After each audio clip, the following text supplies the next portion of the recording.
Aksie. O, dis ek. Mevrou, het jy die tyd in Europa geniet? Amelie, dit was 'n ongelooflike ondervinding. Dit het my wildste drome oortref en ek het meer gesien en gedoen as wat ek ooit sou kon droom. Dit klink amazing. Waar het mevrou oral gaan reis? Wel, ek was bevoorreg genoeg om meeste van Europa te sien.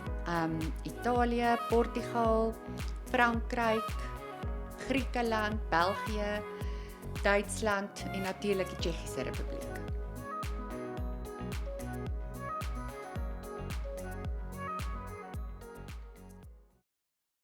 Goeiedag en welkom by 'n reis deur Europa, waar ek 'n onderhoud met mevrou Pinaar, my ma, voer oor haar persoonlike opinie van Europa en al die unieke gebeurtenisse wat sy daar beleef het. Mevrou, het jy die tyd in Europa geniet? Amelie, dit was 'n ongelooflike ondervinding.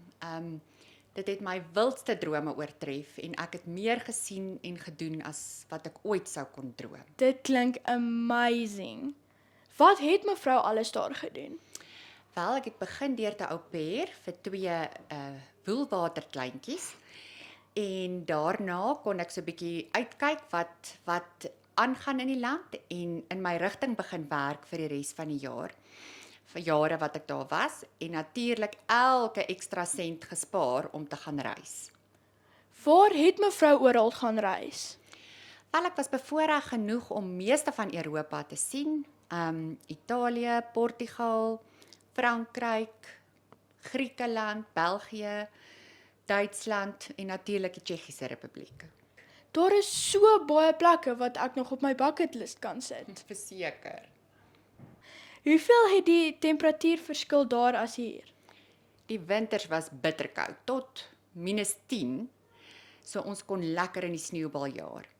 En die somers was glad nie soos hier in Suid-Afrika se somers nie, nie veel warmer as 20-22 grade nie. Ja, vir hoe lank het mevrou daar gebly? Wel, die beplande 1 jaar het toe opgeëindig in 'n 7 jare lange journey. Hoekom het mevrou besluit om vir so lank daar te bly? Dit het begin met 'n 2 jaar studentevisa, maar nadat ek my werkspermit gekry het in my rigting, is dit maar bly hernie en ek kon so baie ondervinding in verskillende velde soos audiologie, cochleaire implantings, bone anchored hearing aids opdoen dat ek net besluit het ek bly en toe is ek so naby daaraan om my paspoort te kry dat ek maar uitgehou het. Wat was 'n baie unieke ding daar wat jy glad nie hier kry nie? Of verseker die White Christmas. Wit gesneeuwde pieke, liggies om al die huise en in al die strate. En dan natuurlik die perfekte groen gesnoeide heininge wat jy oral sien. En laaste, maar nie die minste nie, papierlose skoon strate. Dit klink soos 'n wonderwêreld. Wat was mevrou se gunsteling plek in Europa? Dit bly Praag. Praag is een van daai magical stede wat ek eintlik nie kan verduidelik nie. Van die kos, die glühwein, die marionetvertonings in die strate, die Charlesbrug, dit alles is net ongelooflik. Verseker iets wat jy moet gaan sien. Ek kan sommer die prentjie in my kop sien. Watter tale het die mense daar in Europa gepraat?